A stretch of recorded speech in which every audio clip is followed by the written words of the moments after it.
والصلاة والسلام على سيد المرسلين أما بعد فأعوذ بالله من الشيطان الرجيم بسم الله الرحمن الرحيم الصلاة والسلام عليك يا رسول الله الصلاة والسلام عليك يا حبيب الله الصلاة والسلام عليك يا نبي الله وعلى آلك وصحبك يا نور الله نبی رحمت شفیع امت تعالیٰ صلی اللہ علیہ وسلم کی ذات والا پر درود پڑھنے کے لیے امامات مبارکات ہیں اور اللہ رب العزت نے قرآن کریم میں اس کا حکم ارشاد فرمایا ہے اور آج ہمارا عنوان کی خرابی جو ہے مکمل کی ہے اور ہمارے تقریباً 22 پارے ایک بار مکمل ہوئے. اللہ پاک ہم سب کو قرآن کی برکات نصیب فرمائے. 22ویں پارے سے ہی ابتدا کرتے ہیں کہ 22ویں پارے کی ابتدا کے اندر سب سے پہلی آیت ہوتی ہے سورۃ احزاب ہے. آیت نمبر 31 ہے. اللہ رب العزت ارشاد فرماتا ہے بسم اللہ الرحمن الرحیم وَمَن يَقْنُتْ مِنكُنَّ لِلَّهِ وَرَسُولِهِ وَتَعْمَلْ صَالِحًا نُؤْتِهَا أَجْرَهَا مَرَّتَيْنِ وَأَعْتَدْنَا لَهَا رِزْقًا كَرِيمًا. اللہ رب العزت ارشاد فرماتا ہے اور جو تم میں اللہ اس کے رسول کی فرما بردار رہیں اور اچھے عمل کریں تو ہم دوسروں سے دگنا ثواب دیں گے اور ہم نے ان کے لیے عزت کی روزی رکھی ہے. یہ خاص آیت نبی پاک صلی اللہ علیہ وسلم کی ازواج کے معاملے میں نازل ہوئی کہ آپ انسان اگر نیکی کرے تو اسے ایک ثواب ملتا ہے اور اگر ازواج نبی میں سے کوئی نیکی کرے تو اللہ رب العزت نے ارشاد فرمایا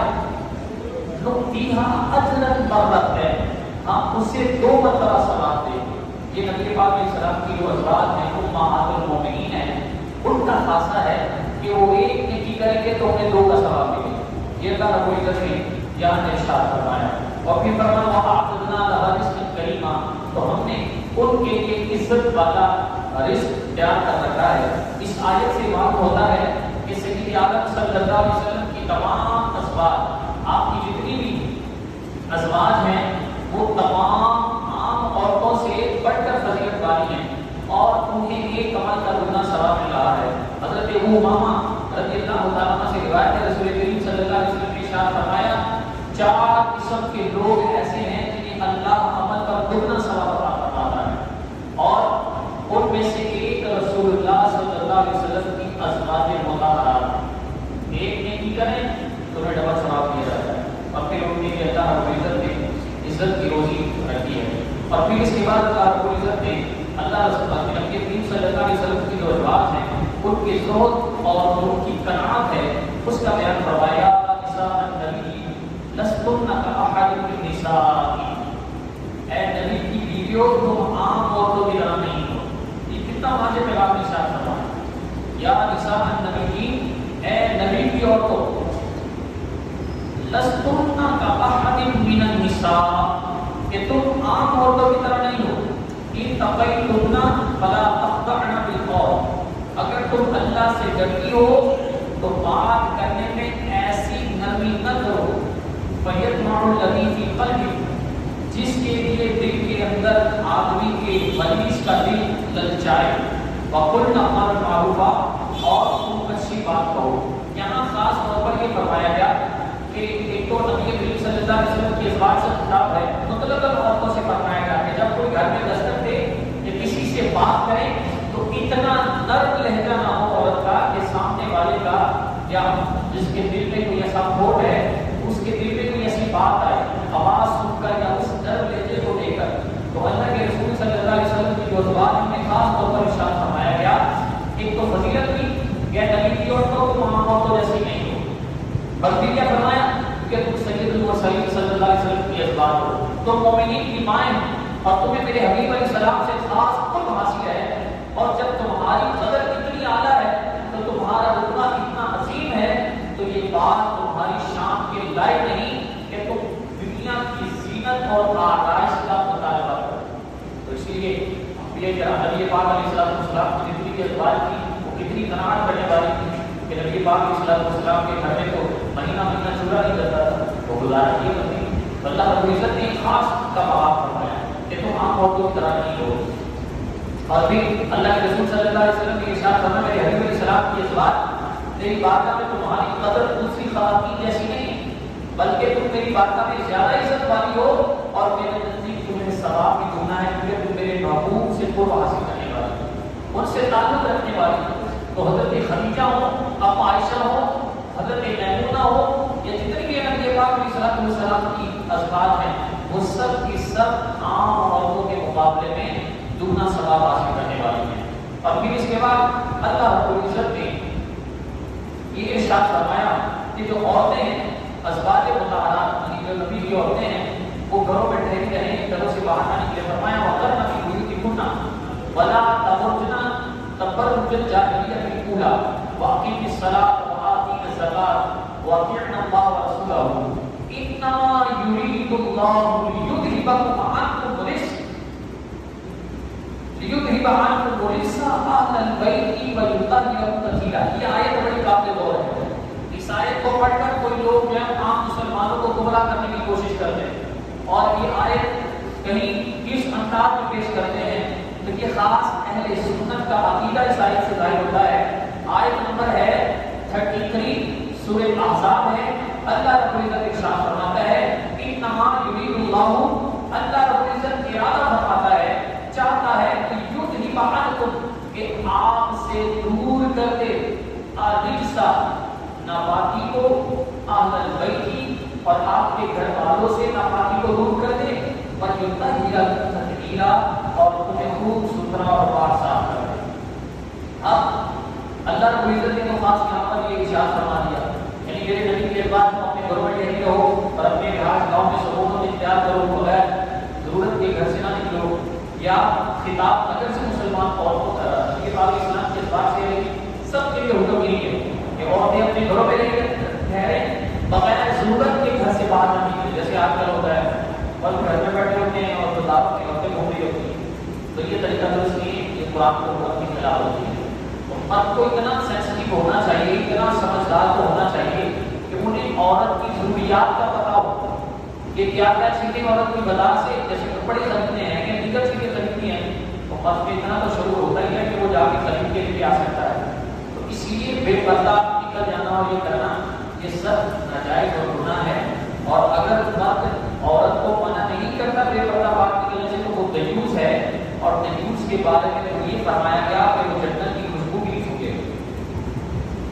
جو اپنی ماں، بیٹی، بیوی، بہن پر غیرت نہیں کھاتا، فرمایا وہ جہنم میں جائے، دیوس اسے قرار دیا ہے۔ تو اس لیے ہمیں اس سے بچنا چاہیے۔ اور پھر یہ جو ارشاد فرمایا کہ اللہ رب العزت چاہتا ہے کہ آپ سے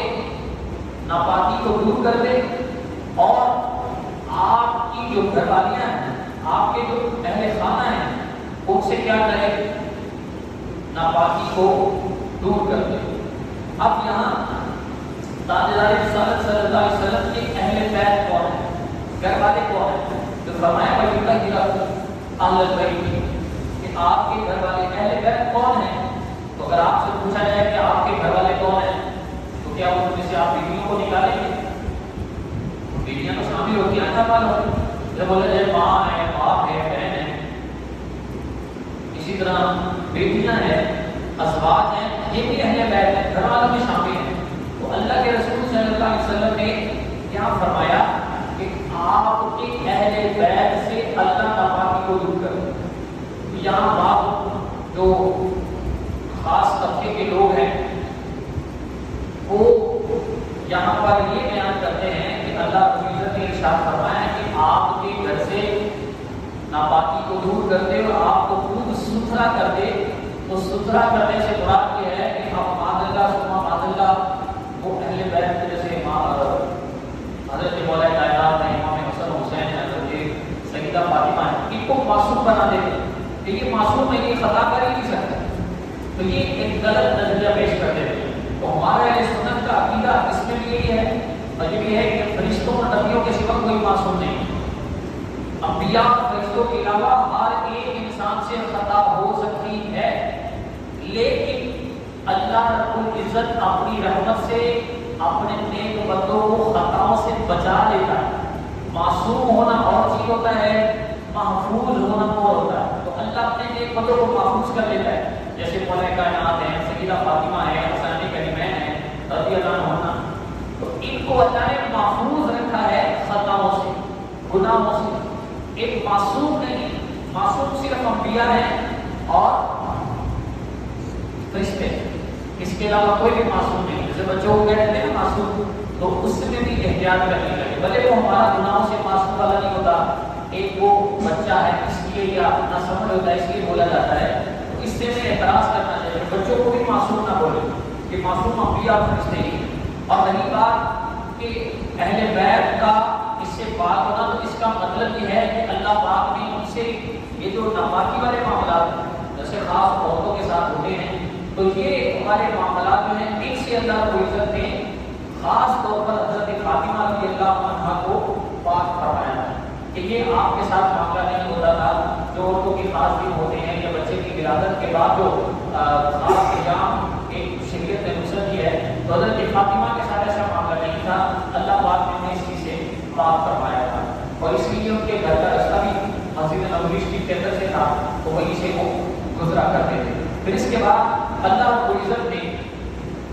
نبی پاک علیہ السلام کے خاتم النبیین ہونے کا ذکر فرمایا، سورہ احزاب کی آیت نمبر 14 کے اندر اللہ رب العزت ارشاد فرماتا ہے آیت نمبر 40 میں، ما کان محمد ابا احد من رجالکم ولکن رسول اللہ وخاتم النبیین وکان اللہ بکل شیء علیم، کہ اللہ کے رسول محمد صلی اللہ علیہ وسلم تمہارے مردوں میں سے کسی کے والد نہیں، ہاں وہ اللہ کے رسول ہیں اور سب سے آخر میں آنے والے ہیں، اور اللہ جاننے والا ہے ہر چیز کا۔ یہاں ایک بات کا یہ فرمایا کہ حضور علیہ السلام کے جو بیٹے ہیں حضرت قاسم، حضرت طیب اور طیب طاہر اور ابراہیم رضی اللہ عنہ، یعنی بعد میں 4 بیٹے ذکر کیے، جیسے قاسم ہیں، حضرت عبداللہ ایک کا نام ذکر کیا جاتا ہے، تو ان میں سے جو عبداللہ تھے انہیں کو نام طیب ہے اور طاہر بھی کہا جاتا ہے۔ اسی طرح حضرت ابراہیم رضی اللہ عنہ حضور علیہ السلام کے فرزند تھے، اور ان کی عمر کا پتہ نہیں چلا کہ ان کا بچپن انہیں سب سے انتقال ہو گیا تھا، تو ایک حضرت زید رضی اللہ عنہ صحابی رسول رضی اللہ عنہ جنہیں حضور نے اپنا منہ والا بیٹا بنایا تھا، تو انہوں نے اپنی جو بیوی تھی ان سے جب علیحدگی ہوئی تو نبی پاک علیہ السلام نے ان سے نکاح فرمایا۔ جب ان سے نکاح فرمایا تو لوگوں میں یہ چین گاڑیاں شروع ہو گئی کہ حضور علیہ السلام نے معاذ اللہ حضرت زینب رضی اللہ عنہ حضور کی زوجہ ہیں، تو حضرت زینب رضی اللہ عنہ کی یہ زوجہ تھی، تو اب ان سے جب علیحدگی ہوئی تو حضور نے ان سے نکاح کر لیا، تو حضرت زینب حضور کے منہ بولے بیٹے تھے، جو منافقین تھے انہوں نے روڑا ڈال دیا، شوق مچا دیا کہ اپنے بیٹے کی بیوی سے شادی کر لی، تو پھر کچھ پر اللہ رب العزت نے یہ آیت کریمہ نازل فرمائی، فرمایا کہ تمہارے مردوں میں سے محمد کسی کے والد نہیں۔ مطلب کیا کہ ان کے جو بیٹے تھے وہ تو دنیا میں بچپن سے انتقال کر گئے، اب کوئی ان کا بیٹا ہے نہیں، اور وہ بولا بیٹا بنانے سے کسی سے نسل ثابت نہیں ہوتا، تو لہذا اگر زینب رضی اللہ عنہ سے نکاح ہو بھی گیا ہے تو وہ زید حضور کے بیٹے نہیں، اب وہ بولے بیٹے محبت اور شفقت میں حضور نے بنایا ہوا ہے۔ تو پھر اس کے بعد حضور کی خاتمیت کا ارشاد فرمایا کہ سب سے آخر میں تشریف لانے والے ہیں۔ حضور صلی اللہ علیہ وسلم کا خاتم النبیین ہونا حقیقی ہے، قطعی ہے۔ حضور کا خاتم النبیین ہونے کا عقیدہ رکھنا ایسے ہی ہے جیسے اللہ کو ایک ماننے کا عقیدہ رکھنا ضروری ہے۔ اگر کوئی یہ کہے، جیسے کوئی یہ کہتا ہے کہ خدا کوئی اور ہے، تو وہ سیدھا سیدھا کافر ہے کہ اللہ تو ایک ہی ہے۔ اسی طرح اگر حضور سید عالم صلی اللہ علیہ وسلم کی نبوت کے بعد کسی اور کی نبوت کا یقین رکھے، اس کو جائز سمجھے یا ممکنات میں شامل کرے، تو اس کے لیے کوئی حکم ہے جو خدا کو دو ماننے والے کا حکم ہے۔ تو جس طرح خدا کو ایک ماننا ضروری ہے، ایسے ہی حضور سید عالم صلی اللہ علیہ وسلم کو اللہ کا آخری نبی ماننا ضروری ہے۔ آپ کے بعد نہ کوئی نبی آئے گا، نہ آیا ہے، نہ آ سکتا ہے۔ اگر کوئی اس کو جائز سمجھے اور یہ کہے کہ نبی آ سکتا ہے لیکن آئے گا نہیں، یا بعد کوئی نبی آ جائے تو حضور کے خاتم النبی کے وہاں پہ فرق نہیں پڑے گا، تو وہ شخص دار اسلام سے خارج ہے۔ جیسے صاحب طور پر قادیانیوں کا کیا ہے کہ وہ جو ان کا وہ مرزا ہے کیا نام اس کا قادیانی جو ہے اس کو وہ آخری نبی مانتے ہیں یا عیسیٰ مسیح کہتے ہیں وغیرہ وغیرہ وغیرہ وغیرہ،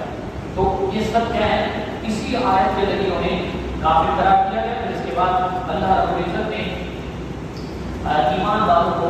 درود پڑھنے کا حکم ارشاد فرمایا، جو آیت مشہور ہے ہم سنتے ہیں اللہ و ملائکتہ یصلون علی النبی یا ایھا الذین آمنوا صلوا علیہ وسلموا تسلیما۔ تو یہ خاص طور پر نبی صلی اللہ علیہ وسلم پر درود بھیجنے کا حکم ارشاد فرمایا گیا کہ کعبے کے بدر الجارت پہ کروڑوں درود، طیبہ شمس طہا پہ کروڑوں درود، شاہ روز جزا پہ کروڑوں درود، داخل اللہ بلا پہ کروڑوں درود، مصطفیٰ جامع رحمت اللہ السلام شمع بزم ہدایت اللہ السلام شہر علیہ رفتار دار حرم نو بہار شفاعت اللہ السلام شب اسرا کے دولہ کے دائی درود نوشائے بزم جنت اللہ السلام۔ تو یہ بہت ساری چیزیں ہیں۔ اب یہاں ایک خاص بات کو ذہن میں رکھنی ہے کہ جو ارشاد فرمایا کہ صلاۃ اس کا مطلب تو ہوتا ہے درود، جیسے نماز آپ تو صلاۃ نماز کو کہتے ہیں، تو جب اس کی طرف اللہ کی نسبت ہوگی نا فرمایا گیا کہ اللہ بھی درود پڑھتا ہے، تو اس کا مطلب کیا ہے؟ اللہ کے درود پڑھنے کا مطلب کیا ہے کہ اللہ پاک اپنی خاص رحمتیں حضور پر نازل فرماتا ہے۔ اور فرشتوں کے درود پڑھنے سے کیا فرمایا کہ ان اللہ بے شک اللہ اور اس کے فرشتے حضور پر درود پڑھتے ہیں۔ اللہ کے درود پڑھنے کا مطلب یہ ہے کہ اللہ پاک اپنی رحمتیں حضور پر فرماتا ہے، اور اسی درود کی نسبت جب فرشتوں کی طرف کریں کہ فرشتے درود پڑھتے ہیں تو اس کا مطلب یہ ہے کہ وہ فرشتے اللہ تبارک و تعالیٰ کی بارگاہ میں حضور کے لیے استغفار کرتے ہیں، اور جب یہی درود کی نسبت عام مسلمانوں کی طرف ہوتی ہے تو پھر اس سے مراد ہوتا ہے دعا کرنا، حضور کے لیے دعا کرنا، اے اللہ حضور پر درود پڑھ۔ اور جب آپ کہتے ہیں نا اللہم صلی علی محمد، اے اللہ کریم تو محمد صلی اللہ علیہ وسلم پر ان کی یاد پر درود پڑھ، تو مطلب کیا حضور کے لیے دعا کرنے کے اللہ ان پر رحمت نازل کرنا، کیونکہ اللہ تو درود پڑھنے سے پاک ہے، تو اس کا مطلب ہے کہ رحمت ملنا، تو ہم حضور کے لیے دعا کر رہے ہیں۔ تو جب اللہ کی طرف درود کی نسبت ہو تو مطلب کیا ہوتا ہے؟ رحمت کا درود۔ فرشتوں کی طرف ہو تو استغفار، اور عام بندوں کی طرف ہو تو مطلب یہ ہوتا ہے دعا کرنا حضور کے لیے اور آپ کی یاد کے لیے۔ تو اللہ پاک ہمیں درود کی برکات نصیب کرے اور ہم درود پڑھنے والے بن جائیں، اور درود پاک کی واقعی بڑی برکتیں ہیں، مشکلیں ہوں تنگی دستیاں ہوں کچھ بھی ہو اس کا حل کس سے ہوتا ہے؟